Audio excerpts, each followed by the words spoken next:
Because if you are not changing now, then you basically are getting behind compared to your competitors, because everyone in market is working in somehow with digital transformation. That's sometimes the point people forget. They are completely focused about having the right software and the right hardware and all the cool tools behind it, which are also critical, because on top of the connectivity, you need a good software. You need also a good you need the proper hardware to implement. We see, and I speak a lot towards people, who are getting a little bit nervous because everyone around them are working with digital transformation / IoT. So they have something like, okay, we need to do something. So they just keep reaching out towards companies who are saying, okay, we do something with IoT. And maybe forget a little bit the business case in the first place, because that would be the fair question to ask. What do you want to reach by implementing this solution, and how, better said, it's going to benefit your business when you have that solution completely implemented. Hello and welcome to another episode of the Digital Executives Hub. Today, it will be my pleasure to talk to Daan van der Vegt. And please tell me if I got it right. Good morning, Paul. No, you got it right on the first thought. So good morning and great to see you again. Yes. So for today's episode, I think there's a little more technology involved than usually. I think the area of your expertise is pretty broad, and it involves global network solutions. And I really want to know more about this, as I believe this is the basics for digitalization or digital transformation of companies. We all know, that you can digitalize a single unit, a single office, a single manufacturing plant. But I really wonder what happens if you are digitalizing the whole company that has entities all over the world. And then hopefully you'll be able to, help address that. So with that being said, could you, please talk a little bit about yourself and why are you doing what you're doing currently, and how is that related to technology? Absolutely, and welcome again. Thanks for having me in the first place. It's my first podcast to start with in the first place, so we're happy to do this together with you. On top of what you're saying, indeed, working on global network operations. I'm based myself in Spain, and to summarize what we do related to digital transformation, because that's the highlights, that subject we want to talk about here. We discussed before, Paul, digital transformation is a very broad landscape. A lot of software involved, a lot of hardware involved, and also a lot of connectivity is involved.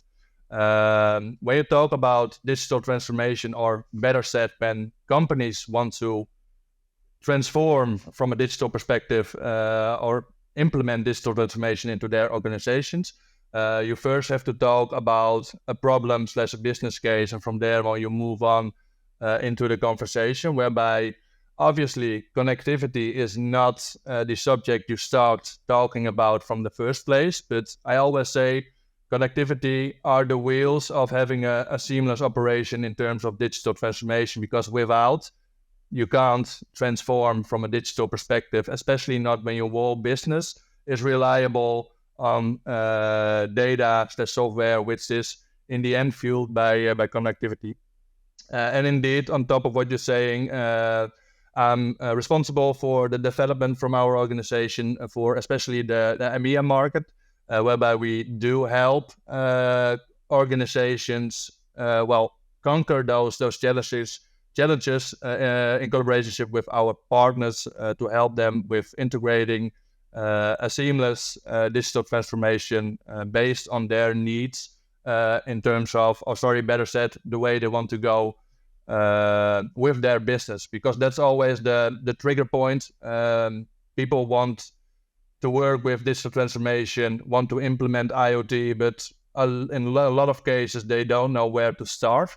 And to avoid that, organizations just start with something and ended up with a solution they don't really need, it's very important to start again with the proper business case, and from there on move on because, digital transformation makes sense.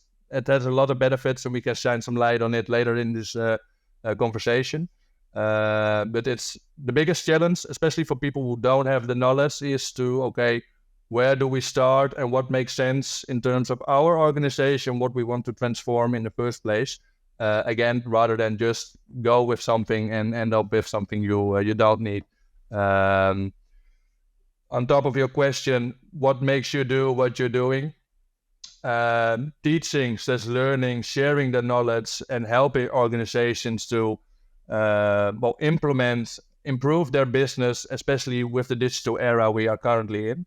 That's something which gives me a lot of energy, especially when you have, after the full implementation, let's say a call with your client or your team where you worked on for many months, and the thing you wanted to reach from the first place actually also ended up in terms of your final product, in terms of them digitalization their organization.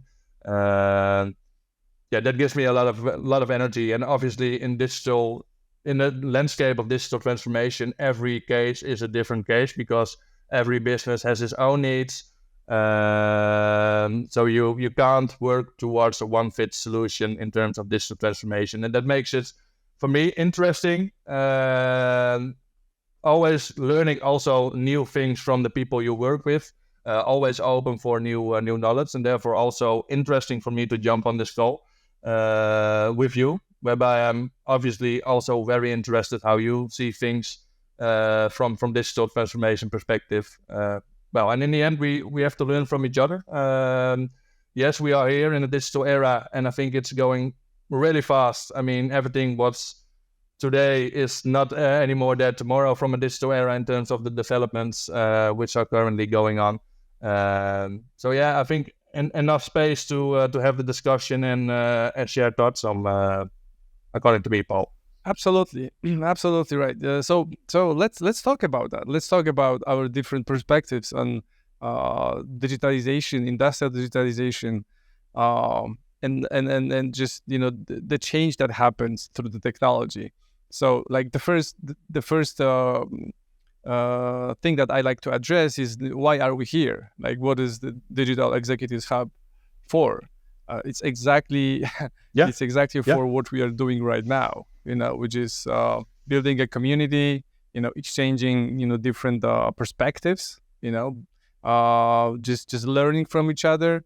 Like I said, building a community that can help each other in the future, because I noticed that there's a lot of knowledge and potential within digital executives, but it's very difficult to exchange that knowledge. So the knowledge is there, it's silos. Everybody's got some pieces of that knowledge, but that knowledge does not transfer, to all the other executives, all the other people, business owners and managers. So with that being said, I wanted to find out from you, what do you think digital transformation is? Because I ask this, every single person I talk to. There's different definitions. What is your definition of digital transformation? You can go again several ways. On spot on your question, I think digital transformation is not only about technology. It's about creating an environment, of course, that drives innovation. Sharing knowledge whereby you can learn from each other, and especially position an organization which creates some fundamentals for them to have a sustainable business forecast for the upcoming years. Because if you are not changing now, then you basically are getting behind compared to your competitors, because everyone in market is working in somehow with digital transformation. And if you are now being the organization, we keep working like we always did for the last 30 or 40 years, they will absolutely have some business challenges in the upcoming years, because the world is getting more digital by the day, and you have to keep up with those technology. Even if you don't want it from a business perspective, you need to, if you want to keep on track, especially also compared to your competitors, because everyone in market is working towards digital transformation. I said you can go several ways. Digital transformation is also improving people's lives, improving working environments. I think from an IoT perspective, we're making big steps in terms of healthcare. If you see what nowadays is already possible because of digital transformation, it's enormous. You can give some examples, but you can make books about examples what currently is already is possible from a healthcare perspective. And on top of that, especially with AI now developing in a very quick pace, jobs change. If you look from healthcare as for an example, if you see what doctors currently can do with AI, and then if you look forward for the upcoming years, how that development is going, I think the whole profession of being a doctor will change, because it will way more rely on AI data rather than them investigating by themselves. Of course, we shouldn't rely 100% on technology, but absolutely AI is going to take a big part from a healthcare perspective, but basically in every sector, right? Because if business changes because of digital transformation, also the jobs of people who used to do that manually will change we're relying on data, having the visibility on that data, and therefore making the decisions based on that data rather than creating the data all by themselves. So a lot is changing.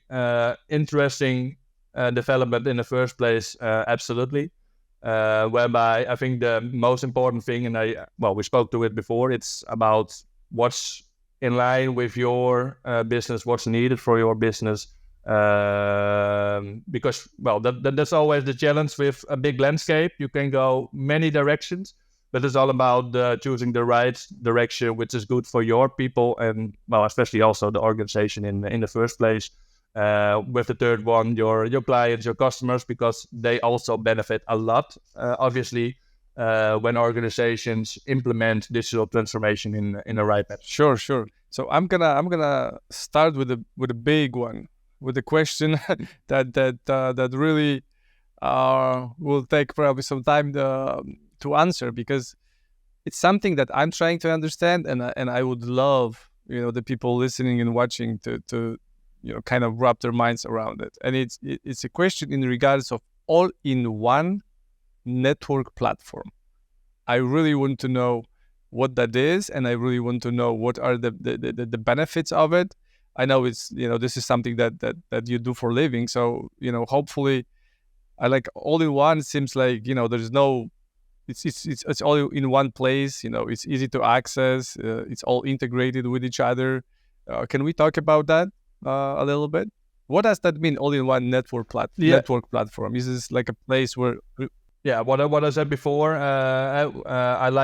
we help organization by basically the wheels of digital transformation, at least from my perspective, because you have a lot of software out there, you have a lot of hardware out there, that all won't work without having the proper network / connectivity as the wheels for the solution in the first place.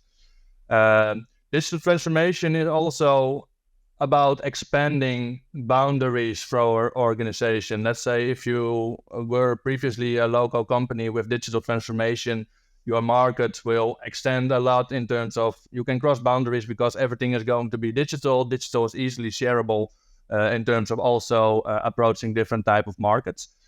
From a network perspective, to make it simple and understandable, if you are indeed a company who is spread around the world, having a fully integrated digital transformation already, a fully digital transformation, or you're still planning to do something like that, a proper network solution is unmissable. Basically, you want to have insights from every office from your network perspective, and also, especially, I think that's a important point I'd like to talk about later in this call in the first place, because we have to.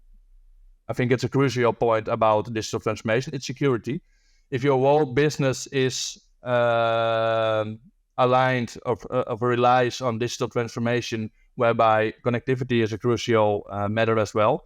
They also want to have a fully grip from a security perspective that everything is secure, because if you have an open door into your network, it's also directly affecting your business from a security point of view. So on top of your question, having one platform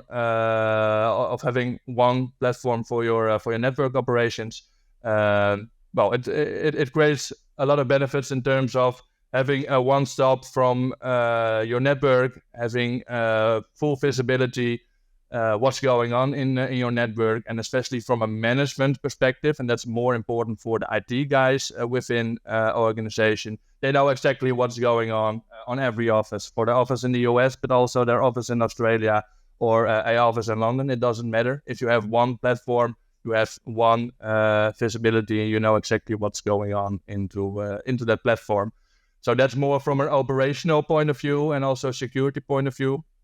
You can also imagine if you have, for example, 30 several offices across the globe, and you will have for every country a separate operator in terms of your network. That means also you have 30 several contact points, you have 30 several invoices points, and you have 30 several types of networks, rather than having one platform whereby you have fully visibility into the whole network. So the platform is the basic for managing your network from a security point of view, from an invoicing point of view, but also from an escalation point of view, because if something is going on with your network, you know exactly what's going on and where it's going on, rather than having to call to, for example, 30 several operators, okay, what's going on, without having that visibility by yourself. Relation to digital transformation, if you know the wheels of digital transformation is basically your network operation.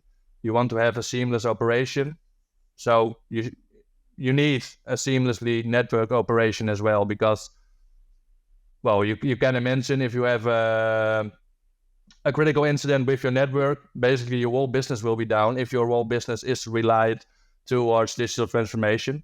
And of course, the impact of that depends on which business you're operating in. If we look at the example for the industrial sector, look at the big manufacturer. Let's say the network is down for 3 hours. It can easily cost them tons of money by every hour. The network is not back in the air in terms of having the connection back online. So that's sometimes a point people forget. They are completely focused about having the right software and the right hardware and all the cool tools behind, which are also critical, because on top of the connectivity, you need a good software. You need also a good you need the proper hardware to implement. But the last and the third thing is also, critical, because all those cool tools and software won't work without having the proper network integration.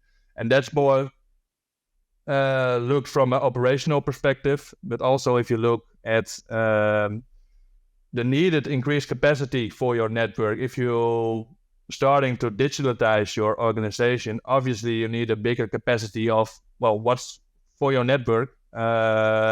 It's like improving the horsepower of your organization from a network perspective, because the more and more your organization starts to digitalize, the more it depends on connectivity, the more bandwidth you need in the first place. So again, it's critical to having the right infrastructure from a network perspective. Sure. And to summarize it, we help those people in collaboration with our partners. By people, I mean the organization will want to have a better efficiency from that point of topic. By starting with the business case they're working on, and from there on determine what kind of infrastructure they need, which is aligned with their business needs in the first place. Because you also want to prevent that you implement an overpower of network capacity. It should always be aligned with the needs of the organization in the first place. Okay, so I want to dive a little deeper in what you said about like manufacturing plants. Let's say that the network is down, right? In one location, 5 locations, 10 locations. How do you prevent that? because one of the reasons for me to interview you and other digital executives is the fact that I want to explain it in a way that pretty much anyone can understand. So I'm guessing there are people listening and watching that they are just interested in the technology, but they are not like experts. They would like to maybe implement your solution for their manufacturing plants, which we know that every minute costs tons of money if you're running manufacturing. If it's not planned, it could be millions, because it's just super difficult to to manage that. So, and especially when you don't know where the problem is, of what causes the problem in the first place, then you have the first 3 hours of delay by finding out, okay, what's going on in the first place, and then you already lost the first three hours. So therefore, again, the importance to have that visibility in the first place. So how do you prevent that? Let's say that we are explaining that to the like business people, let's say, right, and then they are interested in preventing that downtime, right? They're running 100 different production plants all over the world, and they are wondering, how do we prevent that? How do we set up like private networks for every single location? And then so let's say that they're having this thought that, what if that happens to me? And then let's say I'm this kind of executive, and I'm like, Dan, please, tell me, how can I prevent this? Can you just walk us through this this process? How would you prevent that? How your solution can save tons of time and money, if the network goes down? Yeah, great question in the first place, Paul. And I think it's good to start with the basic. What's the current situation of your network infrastructure in the first place? Well, normally, if you talk about, let's say, a big manufacturer, you don't want to be dependent to one and the same network source. So normally, those manufacturers already have the idea in the first place. Okay, I want to have one fiber line, for example, at the east side of our building, and that's the basic of your network in the first place. You should have several lines towards your location. So what you see currently in the industry a lot is that people are pretending indeed what you're saying. Okay, let's say a fire comes in and the first line gets disconnected. How do we keep our operation running? So from that angle, it makes sense to have a second line, or as a backup, or you let them work together in terms of sharing your bandwidth on several lines. So bottom line, you don't want to be dependent to one and the same network source. So you can work with several entry points in terms of where the network goes into the building, rather than having the same lines entering the same entry point. So that's one thing. Because let's say a fire comes in exactly at the point where your network also comes in, then your complete business is down. And looking at from an international perspective, with data management and visibility on the network, when that network is down, you don't have visibility on what's going on over there. On top of the cost of money by every hour that networks keep staying down. So with those cases, it's always important to have at least, preferable, depends on also the budget of the company in the first place, having several entry points into the building.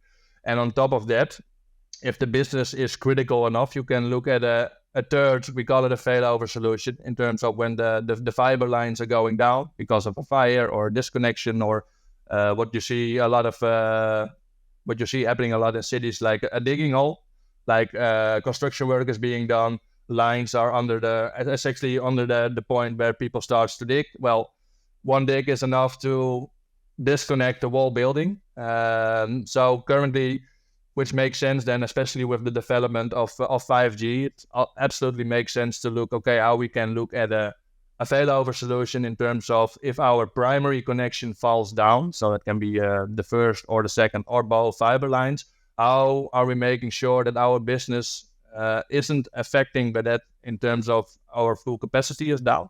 Then you can look at a wireless solution, which you're obviously implementing at another side of a building, and which currently with the hardware and software available nowadays, let's say if you would dig a hole and the primary line, will disconnect directly, the hardware, the software automatically make that switch to, okay, the primary line is down, we have to make the switch to the wireless failover. And in that way, you make sure that the time which is needed to recover the primary line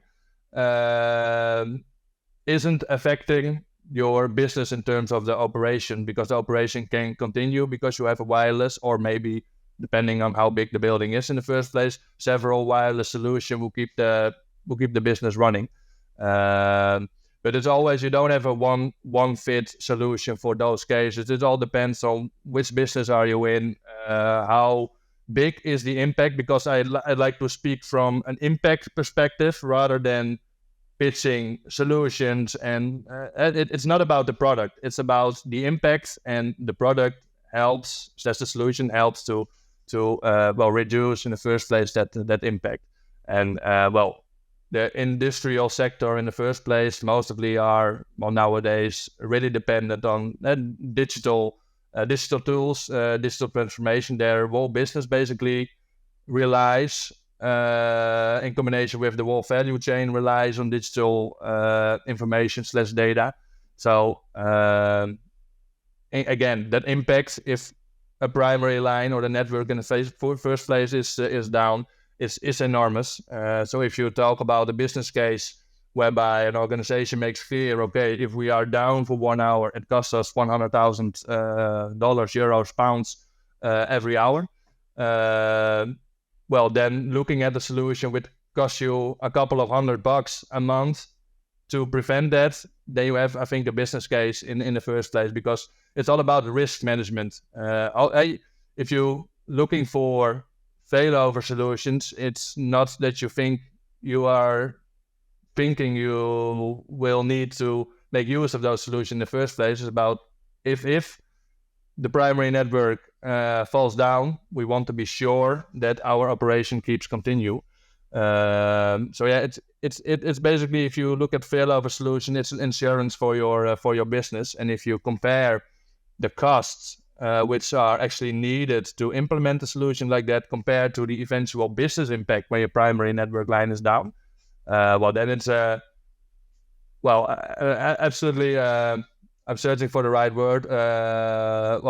A down-brainer to not having that insurance if your business is that critical, and impact can be that enormous if your primary network line falls down. If that makes sense. Yeah, it makes perfect sense. But let's talk about it. Let's talk about the sales process of your solution, right? Because it's obvious decision, right? You investing a couple hundred euro a month, versus dealing with hundreds of thousands or maybe millions of euro in lost revenue, right? When you're talking to decision makers, and you're telling this, explaining them this, obvious benefits, what kind of challenges are you facing? Like, are they simply not understanding the benefits, or like, I assume that it's not like you sell to anyone that you talk to, right? People have objections. They may be like, maybe this is not for me. Obviously, yeah. What is the main thing, or a couple of the things that they say that stops the process of implementing that network? Well, the biggest challenge always is, challenge is maybe not the right word. It always starts with, okay, the current situation of the business. How is we mainly focus on the enterprise market, where you talk about, we call it DIAs. It's dedicated internet access, for the people who are listening. Whereby it starts with, okay, what's your current footprint of your enterprise market, basically. And often we see that, let's say, an enterprise with having 40 plus offices around the globe, still working with local solutions in terms of having their critical network infrastructure all arranged by local solutions, whereby they don't have the visibility on a global scale in terms of their network. So it starts with asking why they do it like that way. And oftenly, if you move into the conversation, they start to basically understand that, okay, that's indeed a point, and that's on top what I said before, a point we didn't thought about in that matter, because mostly the focus is on hardware and software, and if networks works always, you don't have a problem. It is always if something happens, then you have a big problem. So it's about teaching, sharing the knowledge, and also give them examples what can happen with a business. For example, the example I just gave with a digging hole into a fiber line. Yeah, a lot of people can say, yeah, that will never happen to us because the chance that happens is so small. And part of it they are right, but let's say, what are you doing? How are you prepared if something like that happens? And then you have a complete different conversation. So the biggest challenge is, I think, in a lot of cases, at least from my perspective, is changing their perspective, looking rather than having the focus on, our network works always, so we don't have problems with that. But changing their perspective, okay, what are you going to do if something happens with your network, and how does it affect your business or impacts your business? How does it impact you? What's your responsibility into the business? For example, if you talk to an responsible one of the network, you make them aware of the potential impact, what can happen, and from there on, you want to teach them, take them by the hand, how you can do it also differently, and from there on, take them by the hand. And that's from a network perspective, especially with the enterprise markets, never one person. You're always talking to a complete network team, and we do that also in collaboration or together with our network team, which are network solutions architects. I have some knowledge into the network area, but those people, that's their completely expertise. So we take them into those calls as well, because it makes a lot more sense if the architects from our side talk to the architect from their side, and from there on working to a solution which is scalable across all their offices, and you want to work towards the solution to increase obviously efficiency, which in the end makes it also easier for them to scale their business, because their network is something they don't have to worry about anymore if they work towards a solution which is completely manageable in the first place. So would you say that making that network stable and secure is like number one, or should be number one priority for most companies? Yep. Absolutely. Yeah. Most companies, I think network is important for every company. But on top of the direction you wanted to go in the industrial space, looking at our clients, looking especially at the impact, because I like to stay with the business impact if something happens. You see with the industrial world, the impact is enormous. And we just gave the example of 100,000 euros an hour.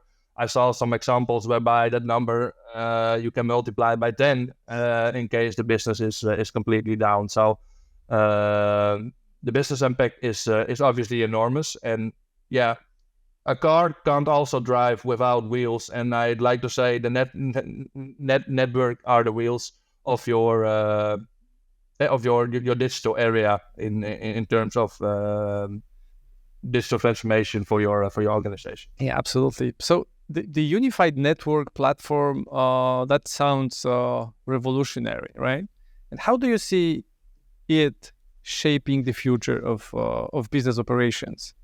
The unified network platform, right? It sounds revolutionary, right? It sounds like, wow, all the connectivity, it's stable, it's secure, all the benefits, and all the locations are working according to this network platform, so they are all secure and safe.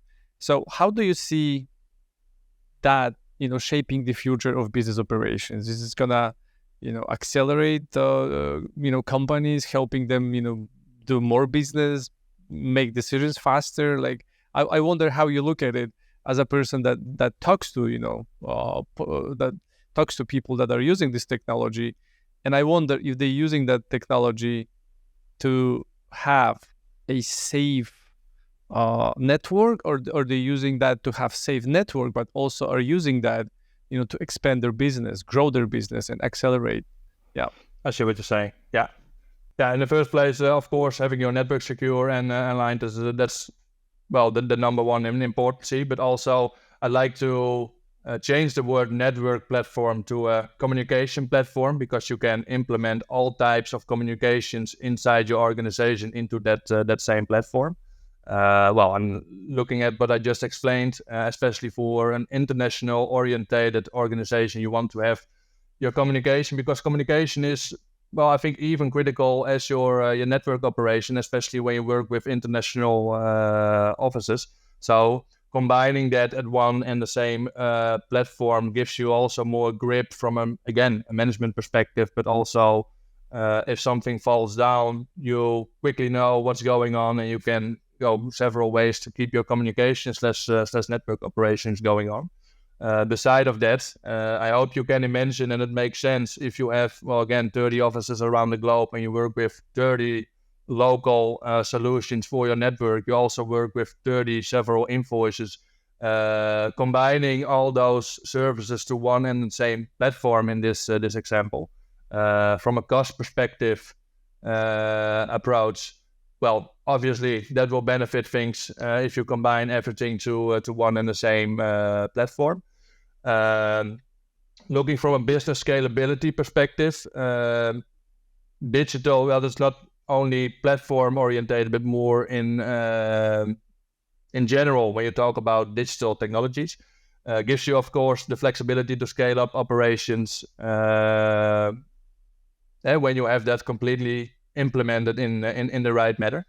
And I think you said it before already, at the real-time decision making, when you rely on data, improves a lot when that decision making is indeed real time, rather than having a delay into that data, especially when you work with a time vulnerable value chain, whereby just-in-time delivery and exactly know where your resources are critical. And that again is also related to network, because if your network isn't fully integrated and capable of delivering that data in real time, you will have a delay into your data. You will have a delay in your whole operation in terms of all the chains which are attached in your value chain. Especially if you work again with goods, whereby time delivery, look at healthcare, some medicines, but also in the food sector. It's especially with international shipment, you want to, looking from a perspective from a buyer, a purchaser, you want to know exactly where your goods are, and also in communication towards their clients. If they get the question, okay, when is my critical package coming towards my office? You want to have real-time data. Normally, in an ideal world, he or she just need to look one time at the screen and can see, okay, it's stuck at customs over there or whatever. Just a small example, but again, the importance of having reliable and also real-time data in relation towards that solution. Yeah, and then you mentioned several times IoT devices, right? And then they are important because they are collecting the data that then needs to be, the data needs to be collected and then analyzed. Then, we need to draw conclusions based on that and use that data for, making better decisions. How often do you see that companies are like diving into IoT without a clear strategy, how to do it? And like, what is the importance of having a well-structured business case before you actually start IoT initiatives?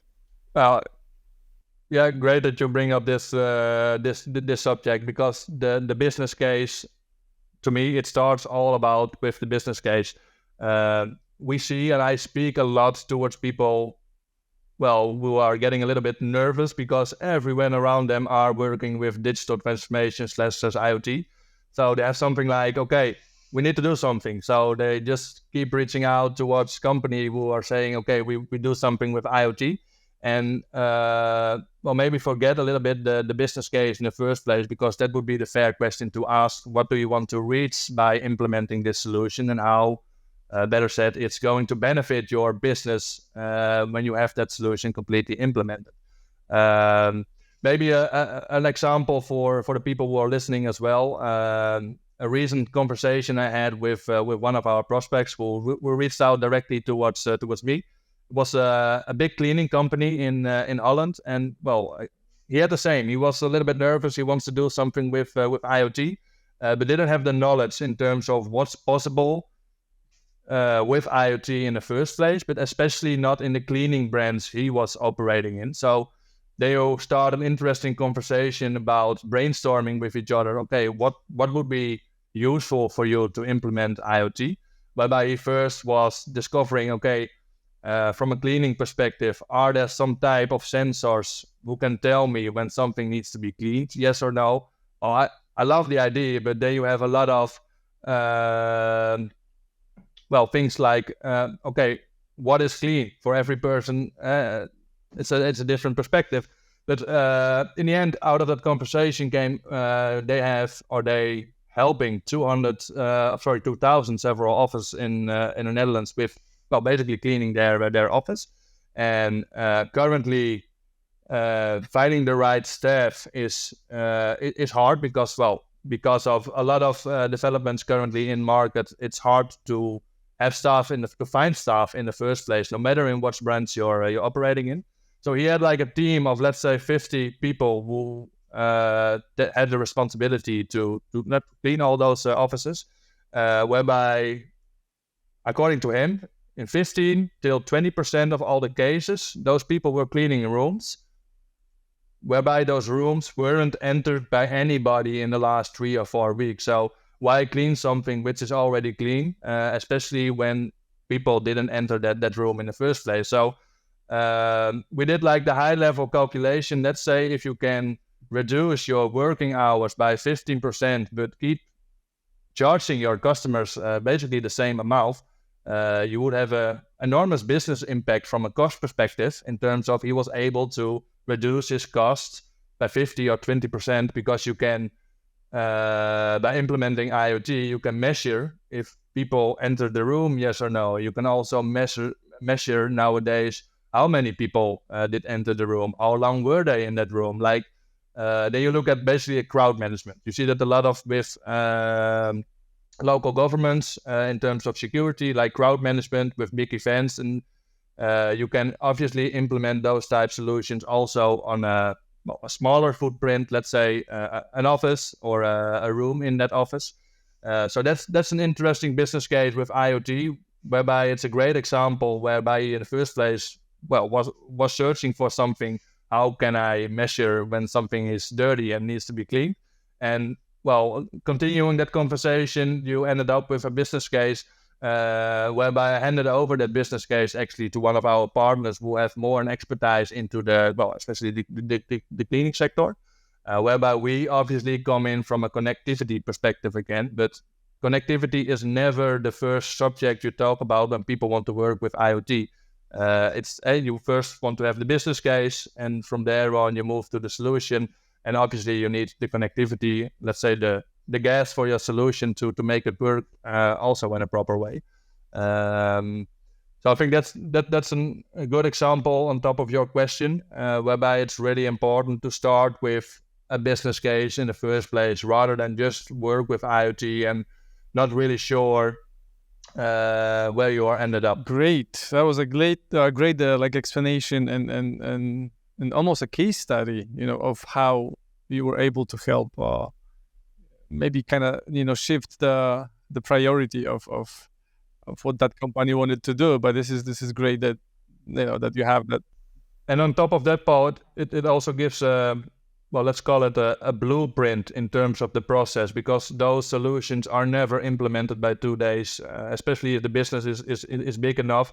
It takes a lot of time. And to avoid that you lose track in terms of your purpose, if you have your business case completely written down, this is what we want to achieve with the company. It gives you a constantly look back towards your blueprint if you maybe lost track during the process. what did we want to achieve in the first place to avoid you, will move in a direction you shouldn't go to in relation to what's the thing you want to achieve in the first place. So it gives you also a blueprint. I think that's a good word in terms of working towards a solution. Yeah. And then what would be one thing, like some kind of advice, I would say, to companies that could possibly, use your solution? And I'm guessing that you have met a lot of companies that are asking you about digital transformation, asking you about different things. What would be the one thing that you would recommend, for them to do if they are really taking digital transformation journey seriously?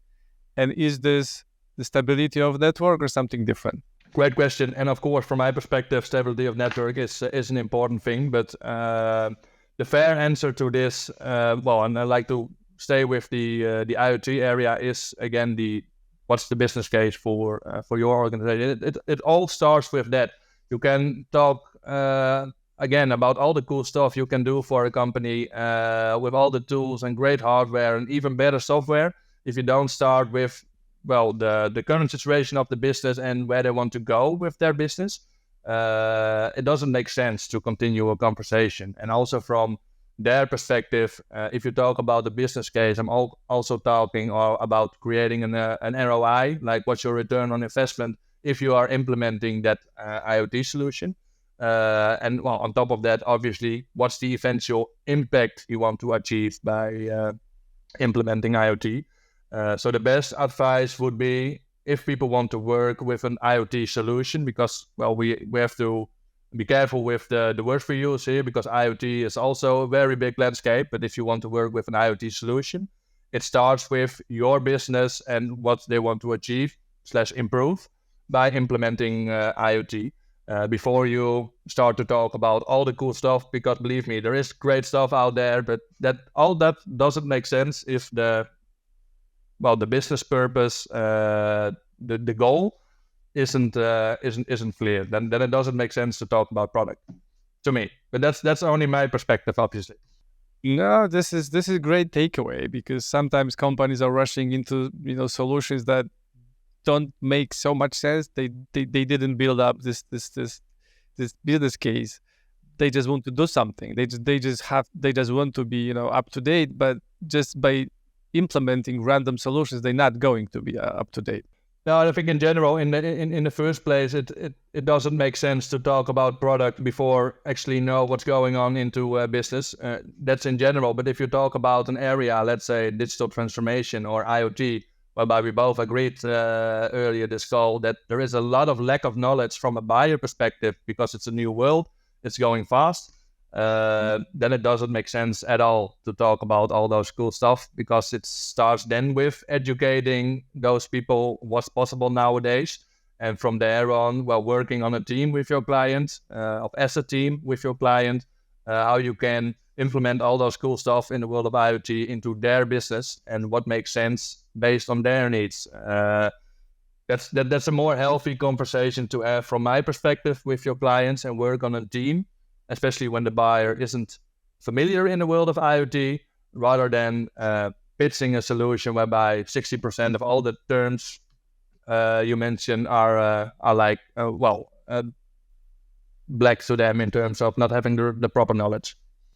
Sure, this is great. That what you're actually doing is you're kind of providing a consulting service, right? You're not just going there and just selling your solution to anyone, but you're actually trying to look for that business case and trying to advise those companies or those decision makers that you really need that business case in order for us to have a proper business relationship, which is great. We are now constantly talking about digital transformation and IoT as an example, but starting with a business case, that's for me always the starting point, looking from a buyer perspective to start a conversation in the first place, because without knowing their needs and knowing what's going on in their business, it doesn't make sense to start pitching products or software solution, which is happening a lot currently in market, obviously. But well, if you want to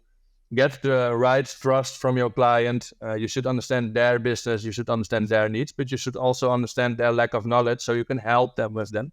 I think helping your client is the key word here, rather than making your client buying as quickly as possible. Yeah, I want to summarize it with what you just said, because that was brilliant.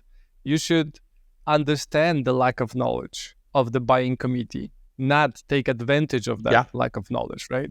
So this is the perfect summary. And if you're doing that, congrats, because this is something that we need more and more of. So that was good. I enjoyed it so much. This is like a broad perspective of connectivity and those IoT devices. And I'm looking at what you do now differently, and I'm looking at IoT devices differently, and I'm looking at sales of technology differently, because I do have the same approach. I always need a business case, before I come in and propose a solution. And I see you're doing the same thing, which is awesome. and I want to say that we need more people that behave, more salespeople that behave as consultants, and they are not taking advantage of the lack of knowledge of the buying committee. No, and I think by on top of what you're saying, by taking advantage of your client, you can do that one time. But if you are aiming for a sustainable, long-term relationship, especially as it does make sense with everyone, you won't create the fundament to work towards a trustful relationship with each other, because hard said, they will feel screwed after a amount of time, and they will notice that the cool solution you pitched for them because of their lack of knowledge isn't the solution they basically need. So that's more in general, I think. The fair approach, helping your client, it's bottom line, I think. Yeah, this is so true, but not all the salespeople are here for the long run. Some of them, they're here just for a while, and then they are pitching and selling solutions that don't make sense for the end client. So Dan, thank you so much. It was unbelievable, to understand your world and the elements of your world that affect all of us, and then just understand the way of if companies work with you in some way, they getting a security, like an insurance, right? Because they through the stable network, they can kind of like you said, they paying a couple hundred euro a month. Yeah, for the wireless solution, obviously. Yeah, it is like I'm sure there's like different levels, the different different budgets, to work with you. But what I'm saying is, I would feel secure if I had that kind of insurance or security. If I knew, that if everything goes sideways, I still can rely on my stable network, which is, like you said, probably one of the most important things, and it's becoming more important as we are dealing with more solutions, and they are all digital solutions, or like 99% of them are digital solutions. And if there's no network, they can't do their job, right? Yeah, and I think that's a great summary of what we discussed from a network perspective, because what you want to achieve together with your client is indeed that they don't have to worry anymore about their whole network infrastructure, but they know, okay, we have a reliable partner or partners from our network,